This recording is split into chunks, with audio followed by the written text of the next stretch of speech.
मेरे प्यारे बच्चे, आज का संदेश कुछ खास है। इसे ध्यान से सुनना मेरे बच्चे। मेरे बच्चे, जब तेरे साईं माँ ने तुझे ही अपने आप को सौंप दिया मेरे बच्चे, तो तुझे कहीं जाने की ज़रूरत नहीं बच्चे। किसी से कुछ पूछने की ज़रूरत नहीं, कुछ भी नहीं मेरे बच्चे। जब मैं तेरे पास आ चुका हूँ, मैंने तुझे अपने आप को सौंप दिया है मेरे बच्चे। पूरे तरीके से जो पूछना है ना, वह मुझसे पूछा करो मेरे बच्चे। जो भी अजमंजस है या जो भी तुम्हारे मन में प्रश्न है ना मेरे बच्चे, वह सब मुझसे पूछो, मैं तुम्हें जवाब दूंगा मेरे बच्चे।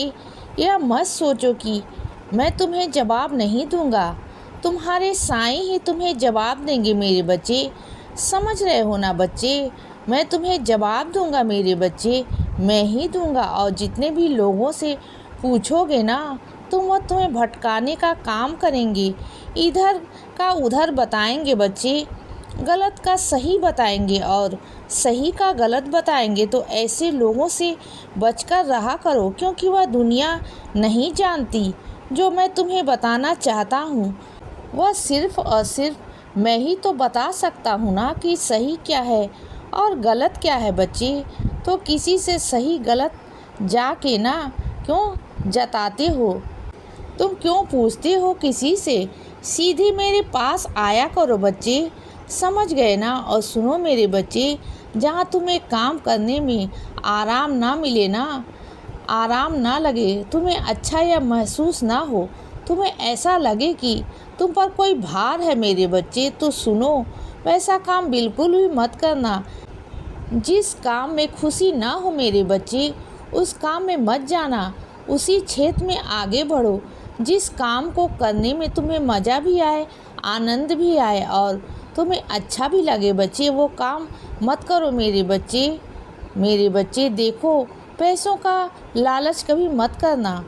पैसे तो आते जाते रहते हैं, लेकिन अगर तुम्हारा शरीर स्वस्थ है, तुम्हारा मन खुश है ना, तुम्हें आनंद महसूस होता है, तो बस उसी काम को करो बच्चे और उसी क्षेत्र में जाओ बच्चे। और सुनो मेरे बच्चे, जब तुम बाहर जाते हो ना, तो थोड़ा सा मेरे बच्चे अपने आप को संभाला करो, इतना गुस्सा मत किया करो। हर एक चीज़ तुम्हारे हिसाब से नहीं होती, क्योंकि जब हम बाहर जाते हैं ना मेरे बच्चे, तो बाहर जाकर मेरे बच्चे हर एक चीज़ को देखना पड़ता है, समझना पड़ता है। कुछ चीज़ों के हिसाब से, कुछ समय के हिसाब से तो चीज़ों को समझने की कोशिश करो। समझदार बनो मेरे बच्चे। छोटी छोटी बातों पर लड़ाई झगड़ा करना ये गलत बात है मेरे बच्चे। तुम जिस आनंद के लिए, जिस खुशी के लिए बाहर जाते हो ना, वही तुम्हारा खराब हो जाता है। फिर क्या करोगे बच्चे? जिस बच्चे की मुझ पर पूर्ण श्रद्धा होती है ना, विश्वास होता है ना, उसकी मैं सारी मनोकामनाएं पूरी कर देता हूँ बच्चे।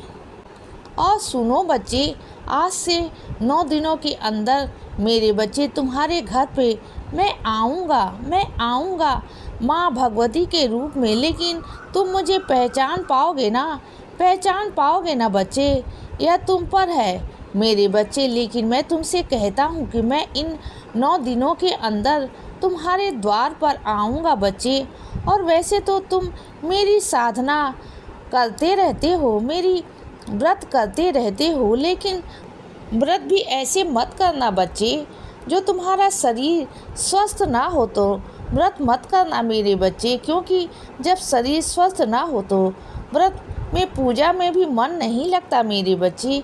अगर व्रत नहीं रख पाओगे, अगर तुम्हारा शरीर ठीक नहीं है, तो बिल्कुल चिंता मत करना, मैं तुम्हें भी आशीर्वाद दूंगा माँ भगवती के रूप में।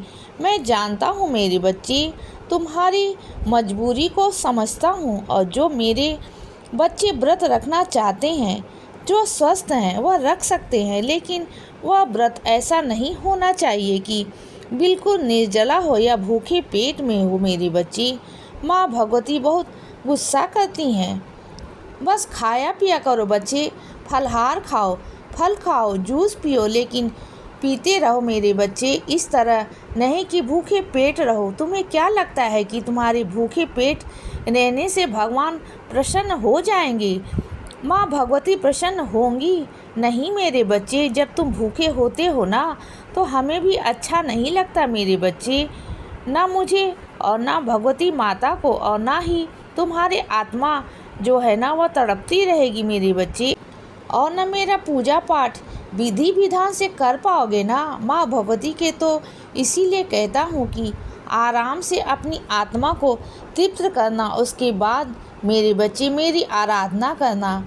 माँ भगवती की आराधना करना, जो तुम्हारी इच्छा होगी ना वह पूर्ण हो जाएगी बच्चे। और एक बात कहता हूँ गहराई की, समझो मेरे बच्चे, जो व्रत होता है ना वह भगवान को खुश करने के लिए होता है, ईश्वर को प्रसन्न करने के लिए होता है, लेकिन आत्मा को दुख पहुंचाकर नहीं बच्चे। जो तुम्हारे अंदर आत्मा है ना वो आत्मा मेरी दी गई है बच्चे, परमात्मा की दी गई है मेरे बच्चे। जब उस आत्मा को ही तुम तृप्त नहीं कर रखोगे, खुश नहीं रखोगे तो कैसे चलेगा।